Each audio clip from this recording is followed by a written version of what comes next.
వ్యవసాయం పెద్ద ఎత్తున సాగు చేసే రాష్ట్రం.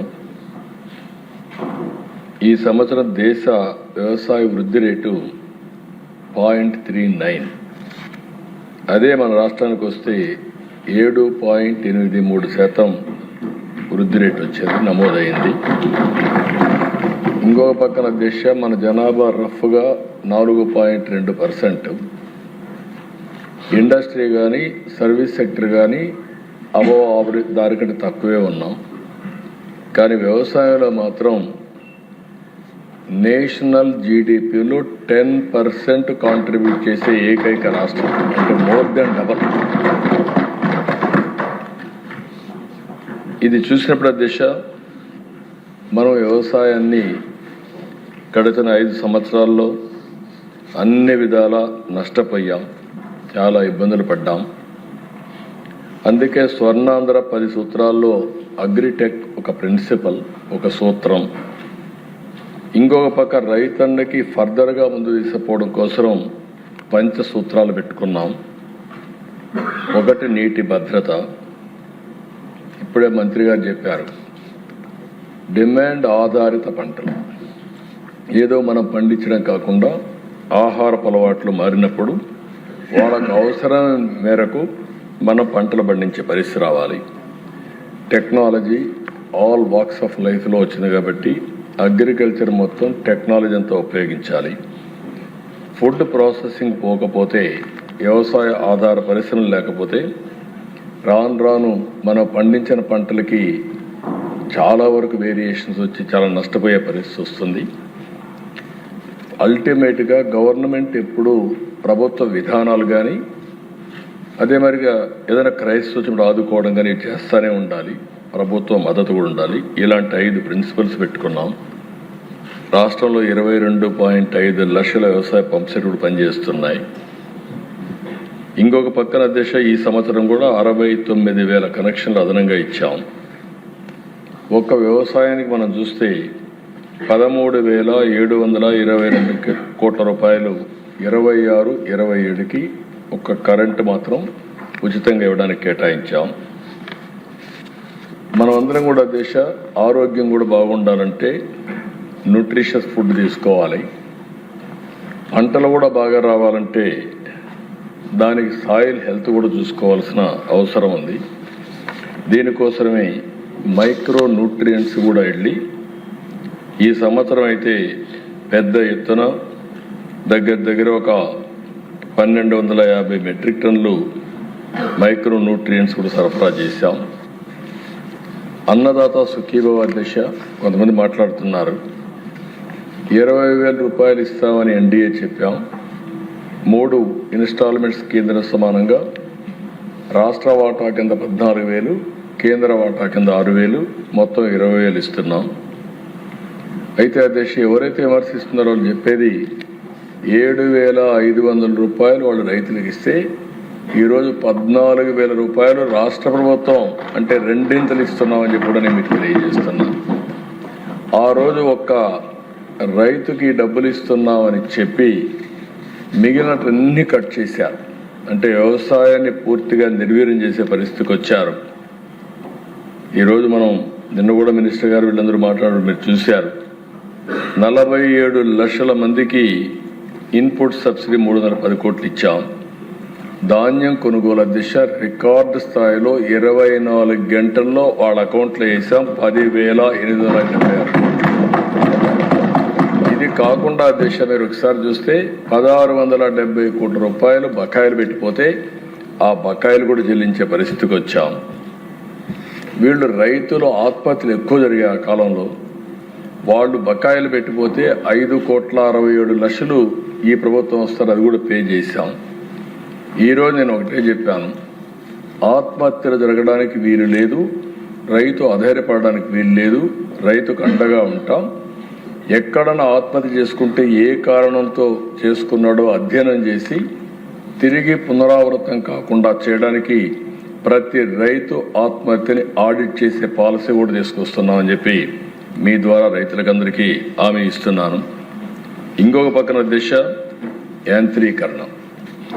ఈరోజు మోడర్న్ ఏజ్లో యాంత్రీకరణతో ముందుకు పోతున్నాం, సబ్సిడీలు ఇస్తున్నాం, ఊబరైజేషన్ తీసుకొస్తున్నాం. ఎక్కడ అవసరమైతే అక్కడంతా కూడా ఈ యొక్క యాంత్రీకరణ కోసం పెద్ద ఎత్తున పోవడం, టెక్నాలజీ నాలెడ్జ్ ఈ రెండు కూడా తీసుకొని ఏఐ కానీ ఇలాంటి అనేక లేటెస్ట్ టెక్నాలజీస్ అన్నీ కూడా తీసుకుంటున్నాం. తొందరలోనే ఈ సంవత్సరం నేను అనుకుంటున్నాను ఏఐ అగ్రానమిస్ట్ ప్రతి ఒక్క రైతుకి అండగా ఒక ఏఐ అగ్రానమిస్ట్ ప్రొవైడ్ చేసే బాధ్యత ఈ ప్రభుత్వం తీసుకుంటాం. ఏ పొలం దగ్గరికి పోయినా మళ్ళీ ఎవరో సహాయం చేయడమే కాకుండా నేరుగా అసిస్టెన్స్ ఇచ్చే విధంగా తీసుకొస్తాం. ఫుడ్ ప్రాసెసింగ్కి ఎక్కువ ప్రాధాన్యత పెట్టాం. 14,230 కోట్ల రూపాయలు పెట్టుబడులు వచ్చాయి. దీనివల్ల 2 లాభాలు, ఒక పక్క ఉపాధి కూడా వస్తుంది.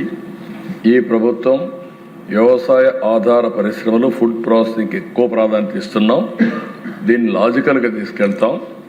ఇంకొక పక్కన దిశ ప్రకృతి సేద్యం 8,168 గ్రామాల్లో జరుగుతూ ఉంది.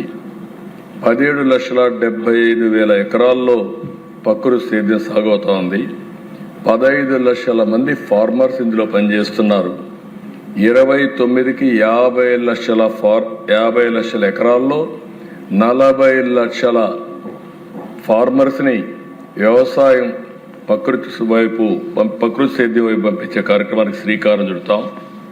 ఇదే కాదు, ట్రేసబిలిటీ సర్టిఫికేషన్ దీనికి కూడా ప్రాధాన్యత ఇస్తున్నాం.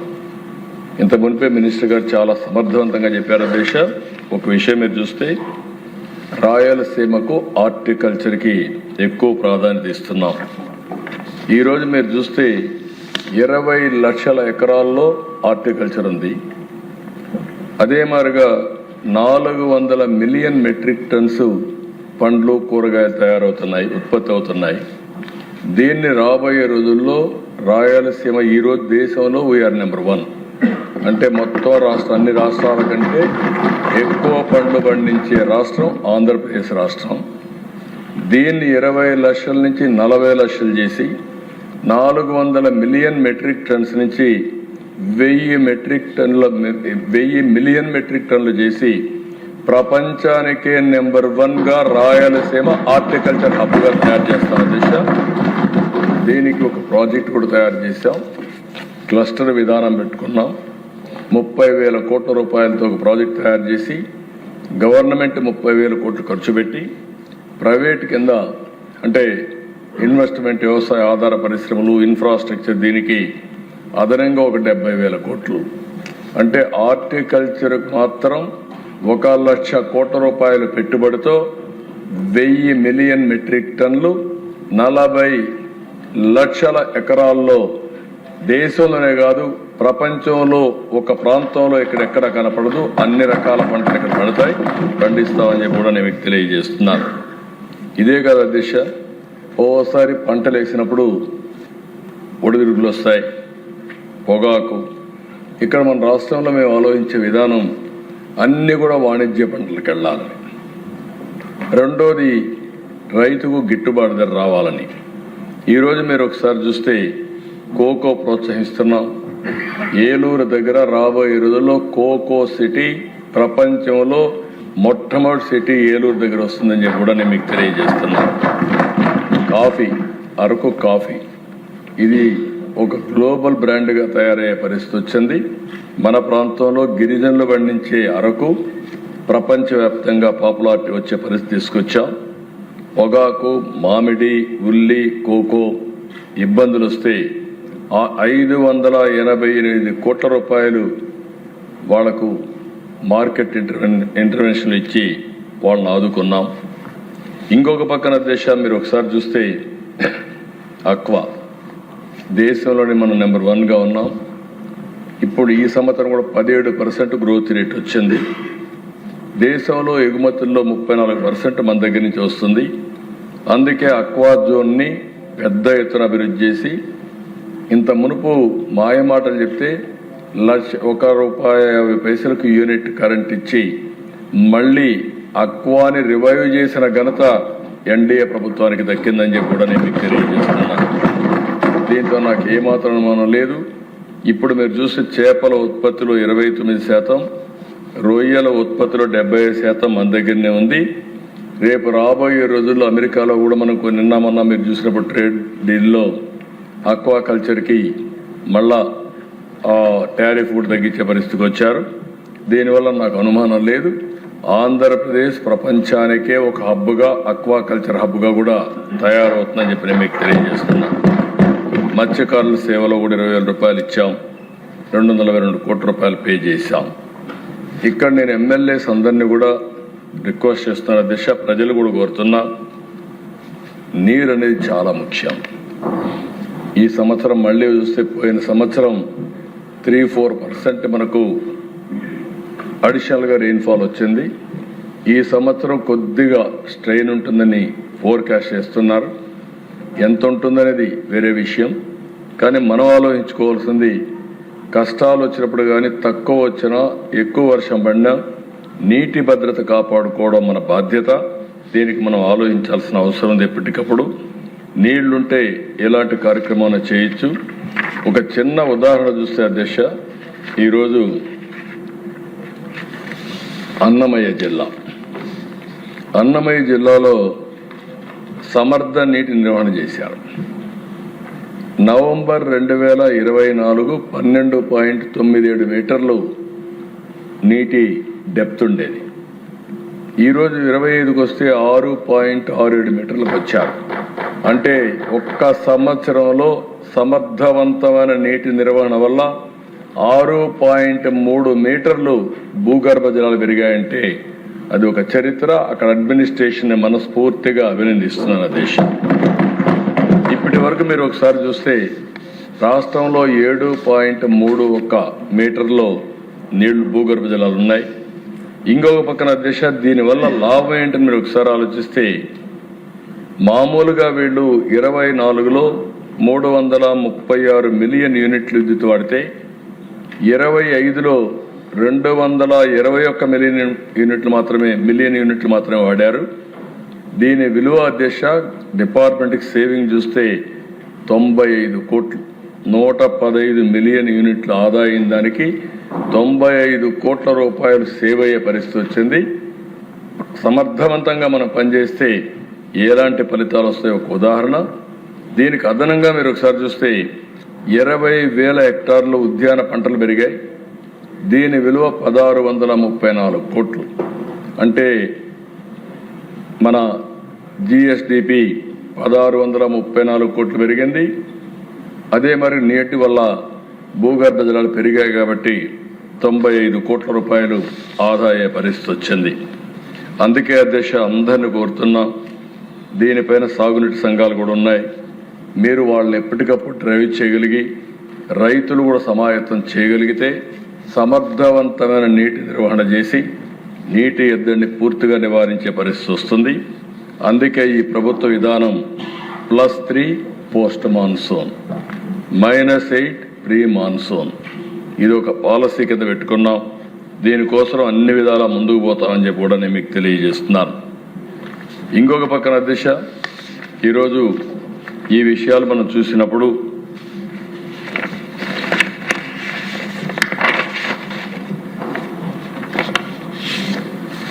నేను ఒకటే రైతులందరికీ విజ్ఞప్తి చేస్తున్నా, ఎక్కడికక్కడ ఇప్పుడిప్పుడు దీనికి అవసరమైనటువంటి మెకానిజం పెట్టాం, టెక్నాలజీ అంతా కూడా ఇంటిగ్రేట్ చేశాం. ఇవన్నీ ఇంటిగ్రేట్ చేసి రాబోయే రోజుల్లో రైతులకు పూర్తిగా అండగా ఈ ప్రభుత్వం ఉంటుందని మరొకసారి ఈ శాసనసభ ద్వారా అందరికీ విజ్ఞప్తి చేస్తున్నా. అయితే మేము ఇచ్చే విధానాలను మీరు కూడా అర్థం చేసుకోవాల్సిన అవసరం ఉంది. ఉదాహరణకు ఒకసారి ఆలోచిస్తే దిశ టెనెంట్ ఫార్మర్స్, ఓసారి టెనెంట్ ఫార్మర్స్ కూడా అంటే ఊహించని దానికంటే ఎక్కువ పంట వేసేయడం, ఒక్కొక్క 40 ఎకరాలు 30 ఎకరాలు వేసేయడం. దీనివల్ల ఓసారి నష్టం వస్తే కోలని దెబ్బతినడం, ఇలాంటి సమస్యలు కూడా వస్తున్నాయి. ఏది చేసినా ఒక పద్ధతి ప్రకారం చేయడం, టెనెంట్ ఫార్మర్స్ కూడా ఆదుకోవడానికి ఎంతవరకు చేయాలో చేస్తాం. వాళ్ళల్లో కూడా పరిమితులు పెట్టుకొని చేస్తే చాలా బాగుంటుందని వారికి కూడా విజ్ఞప్తి చేస్తున్నారు. రెండో అతి ముఖ్యమైన ప్రోగ్రాం దిశ ఇండ్లు. మీరు కూడా మీ ఆవేదన చెప్పారు, నేను ఆ విషయాలన్నీ ఇక్కడ మాట్లాడలే కానీ అప్పుడు జరిగినటువంటి అవినీతి, ల్యాండ్ ఎక్విజిషన్లో, అదే మరిగా హౌసింగ్లో చాలా అవినీతి జరిగిందని అనేక ఆరోపణలు ఉన్నాయి. కడాన శాండ్ పాలసీ కూడా ఏ విధంగా దుర్వినియోగం చేశారో మొత్తం మనందరం చూసాం. అవన్నింటిపైన కూడా ఎంక్వైరీలు జరుగుతున్నాయి. ఇంకా ఎవరి దగ్గర ఇన్ఫర్మేషన్ ఉంటే అది కూడా ఇవ్వండి. అవన్నీ తీసుకొని తప్పకుండా చట్టపరంగా ఎవరు తప్పు చేసినా తప్పించుకోలేని విధంగా శిక్షిస్తామని చెప్పి నేను మీకు తెలియజేస్తున్నా. ఇక్కడికి వచ్చినప్పుడు అధ్యక్ష, ఈరోజు ప్రభుత్వ విధానం 29 లోపల అందరికీ ఇంటి జాగా ఇవ్వాలని. ఈరోజు మనం చూస్తే 2,20,000 మందికి ఇంటి జాగాలు లేవు. అవన్నీ ఎన్యూమరేట్ చేస్తున్నాం. వాళ్ళకందరికీ ఇంటి జాగాలు ఇచ్చే కార్యక్రమానికి శ్రీకారం చుట్టాం. పట్టణ ప్రాంతాల్లో 2 సెంట్లు, గ్రామీణ ప్రాంతాల్లో 3 సెంట్లు. ఎక్కడన్నా కానీ ఇంటి జాగా దొరకకపోతే అపార్ట్మెంట్స్ కూడా కట్టించి 1+2 గానే మరి కట్టించి అందరికీ ఇల్లు ఇవ్వాలనేది ఈ ప్రభుత్వం యొక్క డెసిషన్ అని చెప్పి కూడా నేను మీకు తెలియజేస్తున్నా. ఈ సంవత్సరం డిసెంబర్ వరకు లాస్ట్ ఇయర్ అయితే మీరు చూశారు. ఇప్పుడే రాయచోట్ల నేనే వెళ్ళి 3 లక్షల ఇండ్లకు ఆ రోజు ప్రారంభం చేశాం. ఈ సంవత్సరం ఉగాది మార్చి కంటే ముందు, ఉగాది కంటే 2 రోజుల ముందు 3 లక్షల ఇండ్లు గృహప్రవేశాలు చేస్తామని చెప్పి గమనిస్తున్నాం. అదే సమయంలో జూన్ 2026 2,50,000 చేస్తాం. అదే మరి సెప్టెంబర్లో ఇంకొక 2,10,000 చేస్తాం. ఈ ఒక్క సంవత్సరంలోనే 26 లోపల 10,60,000 ఇండ్లు పూర్తి చేసి గృహప్రవేశాలు చేస్తాం. ఇది కాకుండా అధ్యక్ష, ఇప్పుడే మంత్రి గారు చెప్పారు, అడిషనల్గా దగ్గర 6 నుంచి 7 లక్షల ఇండ్లు కట్టాల్సిన అవసరం ఉంది. గవర్నమెంట్ ఆఫ్ ఇండియా కూడా మొన్నే ఆ పోర్టల్ కూడా ఓపెన్ చేశారు. ఎలిజిబుల్ పర్సన్స్ అందరినీ కోరుతున్నా, ఇప్పటి వరకు ఇళ్ళు రాని వాళ్ళందరూ అప్లై చేసుకోండి. వాళ్ళు కూడా ఎగ్జామిన్ చేసి మేము కూడా పర్సూ చేసి అందరికీ, ఇల్లు లేని వారందరికీ ఇళ్ళు కట్టించే బాధ్యత అటు కేంద్రం ఇటు రాష్ట్రం 2 ప్రభుత్వాలు తీసుకుంటామని హామీ ఇస్తున్నా. ఇప్పుడే వారు చెప్పినట్టు ఎస్సీలకు కానీ, ఎస్టీలకు కానీ, బీసీలకు కానీ, మైనారిటీకి కానీ అదనంగా కూడా ఆర్థిక సహాయం చేస్తున్నాం. ఈ ప్రభుత్వ విధానం ఒకటే, పేదవాళ్ళందరికీ ఇల్లు కట్టించాలని, ఒక భద్రత, ఒక భరోసా ఇవ్వాలని ఆలోచనతో ముందుకు పోతున్నాం. తప్పకుండా ఇది కూడా చేస్తామని చెప్పి తెలియజేసుకుంటూ, రాజకీయ కక్షలంటే దిశ 2019 దగ్గర 2,70,000 ఇండ్లు కట్టుకున్నారు. దగ్గర 913 కోట్ల రూపాయలు ఖర్చు పెట్టారు. ఆ రోజు తెలుగుదేశం పార్టీ హయాంలో స్టార్ట్ చేశారు కాబట్టి కక్ష కట్టి వాళ్ళకి డబ్బులు ఇవ్వకుండా ఇబ్బంది పెట్టే పరిస్థితి వచ్చారు. కేంద్రంలో కూడా రికార్డ్స్ పోనీయకుండా చేశారు. ఏదేమైనా నేను ఫైనాన్స్ చెప్పాను, మాకు ఒక మోరల్ రెస్పాన్సిబిలిటీ ఉంది. బాధితులను ఆదుకోవాలి. వాళ్ళ తప్పు కాదు, ఆనాటి పాలకుల తప్పు. ఆ తప్పుని మనం ఏదో విధంగా కరెక్ట్ చేయాలని చెప్పి చాలా స్పష్టంగా ఆదేశాలు ఇచ్చా. తొందరలోనే వాళ్ళందరికి కూడా సహాయం చేయడానికి ముందుకు వస్తామని మరొకసారి హామీ ఇస్తూ, ఈరోజు ఈ ప్రభుత్వం ఒక పక్క రైతులను ఆదుకోవడం, ఇంకొక పక్కన పేదవాళ్ళందరికీ 2029 లోపల ఇల్లు కట్టించడమే కాకుండా ఇంటి జాగా లేని వారికి ఇంటి జాగాలు ఇచ్చే బాధ్యత తీసుకుంటామని మరొకసారి విజ్ఞప్తి చేస్తూ సెలవు తీసుకుంటాను. ధన్యవాదాలు.